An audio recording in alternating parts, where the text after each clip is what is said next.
Assalamualaikum warahmatullahi wabarakatuh. Oke, kita jumpa lagi di mata kuliah pemrograman visual. Kita masuk ke pertemuan 5. Untuk pertemuan hari ini kita akan coba membahas tentang basis data.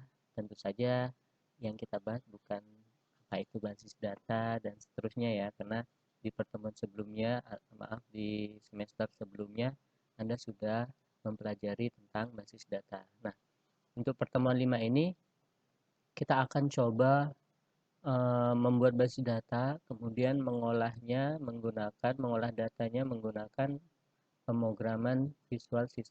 Ya, jadi nanti kita coba koneksikan dari basis data ke Visual C#-nya. Oke, mungkin langsung saja. Nah, untuk basis data yang kita gunakan, eh, saya rasa di setiap komputer atau laptop Anda itu sudah ada ya. Karena setiap Anda menginstal Microsoft Office biasanya ini akan ikut juga. Oke. Untuk DBMS yang kita gunakan yaitu Microsoft Access. Nah, kalau di sini saya pakai kebetulan untuk versinya adalah 2016 ya. Saya rasa nggak jauh berbeda dengan versi yang lain. Oke, kita mulai saja. Kita mulai dari pembuatan basis datanya terlebih dahulu. Ya, setelah itu baru kita coba koneksikan menggunakan visual sisanya. Oke. Nah, untuk pembuatan basis datanya cukup mudah. Klik saja blank database ini. Kemudian arahkan tempat penyimpanannya.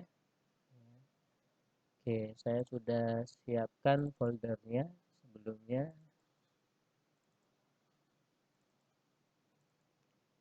Oke, di pertemuan 5 ini.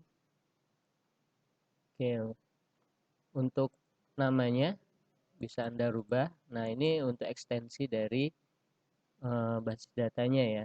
Jadi nanti hasilnya berupa file yang ekstensinya adalah .accdb ya, access database. Oke, untuk namanya saya ubah saja menjadi db akademik ya.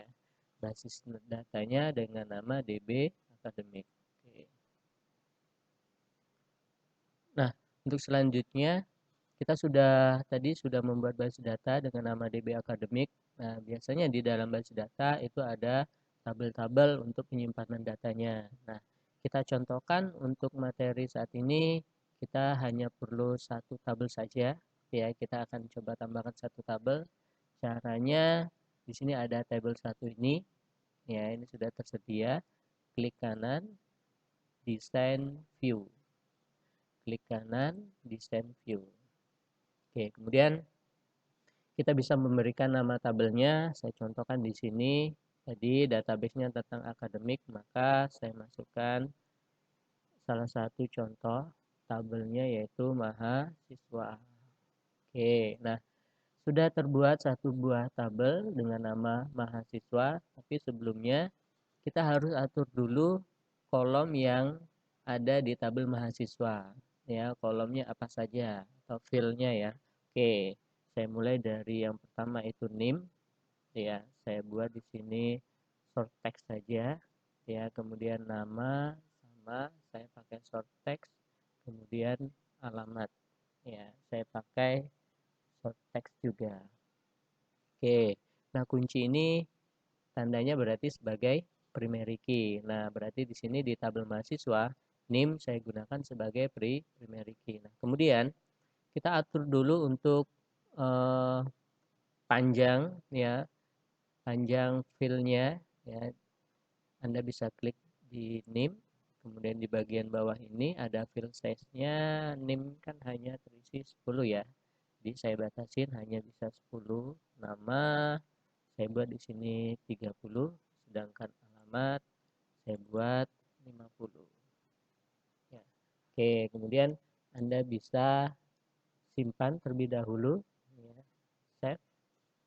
Oke, nah berarti Anda sudah membuat tabel dengan nama mahasiswa, dengan filenya itu NIM, nama, dan alamat. Nah, sekarang bagaimana cara mengisinya? Ya, cara mengisi datanya cukup mudah. Anda cukup double klik saja tabel di sini. ini ya, mahasiswa ini double klik. Oke, Anda tinggal isikan saja datanya sesuai dengan nama kolomnya. Yang pertama NIM, contoh.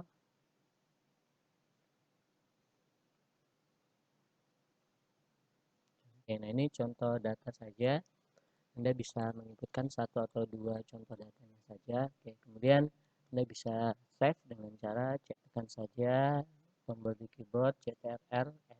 Oke, nah untuk pembuatan basis datanya saya rasa cukup itu saja ya. Jadi buat basis data, kemudian buat tabel, tentukan fill-fillnya apa saja, kolomnya apa saja, kemudian isi datanya. Nah, ini saya contohkan sudah ada datanya. Oke, saya tutup terlebih dahulu. Oke, nah sekarang setelah kita membuat basis data, kita coba mengkoneksikan ya. Kita coba mengkoneksikan dari basis data. Tadi yang kita pakai adalah DBMS-nya adalah akses. Dari akses ke Visual Studio ini ya, Visual Studio ini. Oke. Yang pertama kita buka project dulu, project baru ya. Oke, kemudian disimpan saja langsung. Saya contohkan di sini nama projectnya adalah nama saya DB1 ya, singkatan dari database 1. Berarti ini termasuk materi database 1. Setelah ini nanti ada materi database 2. Oke. Nah, setelah membuat project baru, di sini ada satu form yang tersedia. Nah, form ini kita bisa lakukan perubahan namanya ya. Kalau saat ini form yang kita gunakan emang hanya satu ya, tapi untuk misalnya untuk selanjutnya ya mungkin database 2 form yang kita pakai itu akan banyak. Nah, agar kita bisa mengetahui ini formnya untuk apa, kita bisa rubah namanya ya. Caranya di Solution Explorer ini ada form satu, klik kanan, rename, kemudian ubah namanya.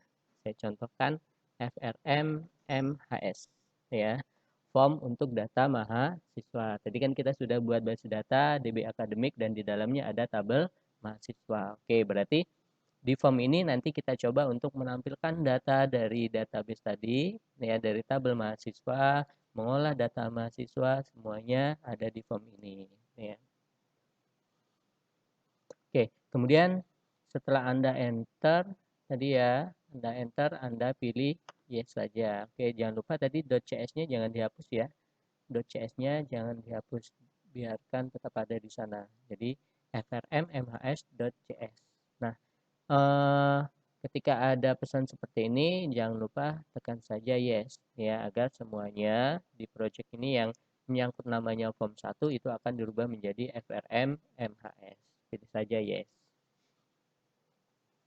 Untuk mengkoneksikan dari Visual Studio ini, dari sysap ini, Visual Studio sysap ini ke basis data, nanti ada beberapa variabel yang kita gunakan. Nah, untuk menampung variabel ini ya, agar nanti kita mudah memakainya ya, kita tampung dulu semuanya dalam satu buah kelas ya. Nanti kita tinggal panggil saja. Nah, kelasnya nanti kalau bisa kita buat public ya, biar bisa diakses oleh semua. Oke. Nah, untuk menambah kelas Anda bisa pilih Irawan DB1 ini contohnya adalah nama project tadi ya. Jadi boleh Anda klik kanan nama projectnya, kemudian add, tambah, kemudian pilih kelas ya, pilih kelas. Oke, di sini nama kelasnya biar mudah pakai saja Z ya. Kalau saya Z, mungkin Anda bisa pakai inisial nama Anda ya. Z di sini sebagai namanya, saya tekan add. Oke, nah otomatis kita akan masuk ke editor nih ya, perintah untuk kelas yang barusan kita buat yaitu kelas Z ya. Oke, nah sekarang kita akan menambahkan beberapa variabel yang diperlukan untuk mengoneksikan dari Visual Studio nih ya ke akses nih ya, dari basis data yang sudah kita buat tadi, kita koneksikan ke bahasa pemrograman ini. Oke. Nah, untuk variabelnya, untuk variabel yang dibutuhkan itu nanti ada 3. Ini untuk yang koneksi ya. Yang pertama, variabel koneksi. Di sini kita bisa buat variabelnya dengan cara public static oleh DB connection. Nah, berarti untuk pengkoneksiannya dari Visual C# ke Access kita gunakan oleh DB. Ini ya driver koneksinya yaitu oleh DB. Nah, untuk cara pembuatannya public static oleh DB connection, kemudian variabelnya apa? Namanya variabelnya apa? Ini berarti bebas ya. Oke. Kemudian variabel kedua ini digunakan untuk mengirim perintah. Kalau tadi untuk mengoneksikan ke database, kalau ini untuk mengirimkan perintah ke database. Ini ya. Public static oleh DB comment, pakai comment, kemudian nama variabelnya. Ya. Oke. Nah, kemudian variabel untuk membaca data, ya mengambil data dari database-nya, ya kita bisa menggunakan data reader. Jadi untuk penulisannya public static oleh DB data reader, kemudian nama variabelnya apa. Nah sekarang 3 variabel ini diperlukan untuk mengoneksikan dari Visual C# ke aksesnya. Nah sekarang kita tambahkan terlebih dahulu. Kita akan letakkan semuanya itu di kelas Z ini. Nah, sebelumnya kita buat dulu kelas Z ini sifatnya public. Public berarti bisa diakses oleh siapa saja. Misalnya tadi kita punya form ya yang sudah kita rubah menjadi FRM MAS. Nah, agar semua variabel yang ada di kelas Z ini bisa kita pakai, maka kita bisa tambahkan public di sini ya. Oke, jadi kelas Z sifatnya itu public, bisa diakses oleh siapa saja. Oke, kemudian kita tambahkan perintah atau variabel, 3 variabel yang dibutuhkan tadi di antara buka dan tutup kurung kurawal ini.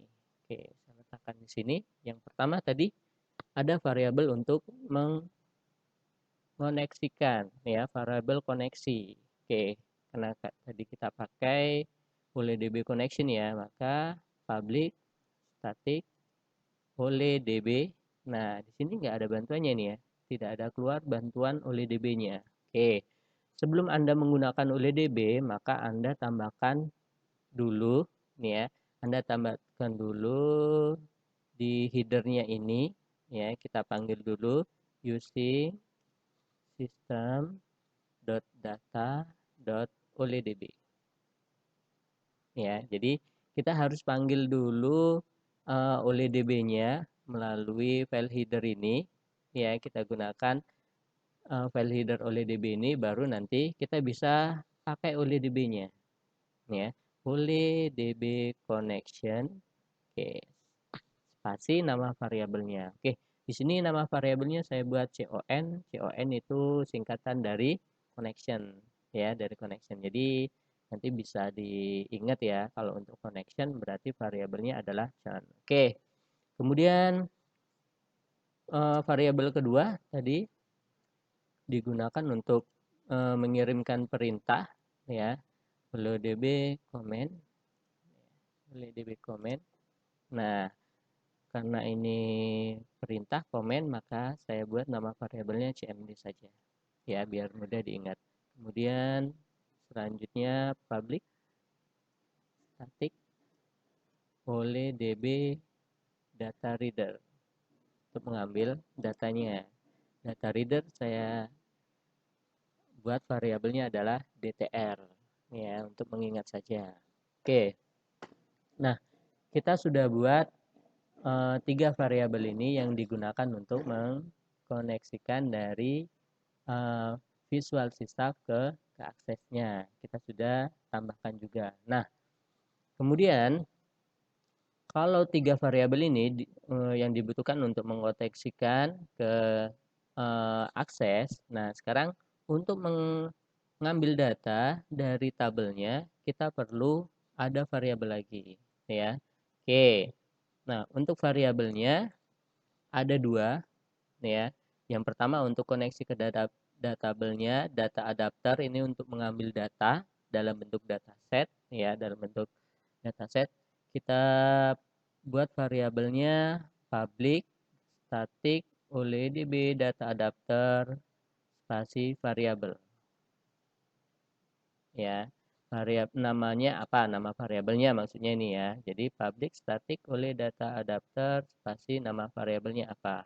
Yang kedua, variabel menyusun ke tabel ya. Nah, tadi data adapter ini untuk mengambil datanya,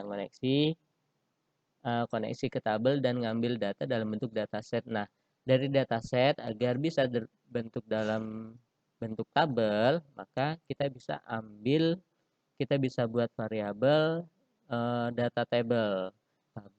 Caranya public static data table spasi nama variabelnya sama dengan, karena ini kelas ya, sama dengan new data table ya. Oke. Jadi untuk setiap tabel yang ada memerlukan dua buah variabel ini. Nah, tadi kan di contoh kita database DB akademiknya itu memiliki berapa tabel? Hanya satu ya, satu tabel, yaitu tabel mahasiswa. Karena hanya satu tabel, maka hanya memerlukan dua variabel ini. Nah, jika ada tabel lain, contohnya di sini ada tabel dosen, mata kuliah, nilai, dan yang lainnya, maka jumlah variabel yang dipakai itu tentu saja mengikuti dari jumlah dari tabel yang ada di database akademik. Nah, misalnya kalau mahasiswa perlu dua ini, kalau dosen berarti perlu dua lagi, kalau mata kuliah berarti perlu dua variabel ini, kalau nilai berarti perlu dua variabel ini. Jadi kalau misalnya ada 4 tabel yang ada di DB akademik, maka kita memerlukan 8 variabel yang seperti ini. Ya. Oke, nah sekarang kita coba tambahkan dulu variabel ini. Untuk menambahkannya sama, letakkan saja di bawah sini